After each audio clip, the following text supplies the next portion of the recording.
కీర్తి సురేష్ తన అందం, అభినయం, వైవిధ్యమైన పాత్రలతో ప్రేక్షకుల హృదయాల్లో ప్రత్యేక స్థానం సంపాదించుకున్న అద్భుత నటి. తెలుగులో నేను శైలజ చిత్రంతో హీరోయిన్ గా అరంగేట్రం చేసిన కీర్తి తర్వాత మహానటి సినిమాలో సావిత్రి పాత్రలో జీవించి నేషనల్ అవార్డుతో పాటు ప్రేక్షకుల గుండెల్లో సుదీర్ఘ స్థానం దక్కించుకుంది.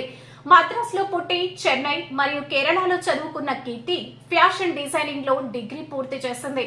నటనలో అనుభవం ఉండడంతో చిన్నప్పుడే చైల్డ్ ఆర్టిస్ట్ గా కెరీర్ ప్రారంభించి తర్వాత గీతాంజలితో హీరోయిన్ గా మలయాళంలో నిలదొక్కుంది. తెలుగులో నేను లోకల్, సర్కారు వారి పాట, దసరా వంటి హిట్ చిత్రాలతో వరుస విజయాలు అందుకుంది. తాజాగా కీర్తి సురేష్ సోషల్ మీడియాలో షేర్ చేసినటువంటి స్టన్నింగ్ ఫోటోలు ఫ్యాన్స్ ను ఆశ్చర్యపరుస్తున్నాయి. ఈ వయ్యారి అందం స్పర్శకే తపస్సు చేసిందేమో అనిపించేలా ఉన్న ఈ ఫోటోలు నెట్టింట తెగ వైరల్ అవుతున్నాయి. కీర్తి తెలుగులో స్టార్ హీరోయిన్ గా ఎదిగిన తీరు ఆమె ప్రతిభను అద్దం పడుతోంది.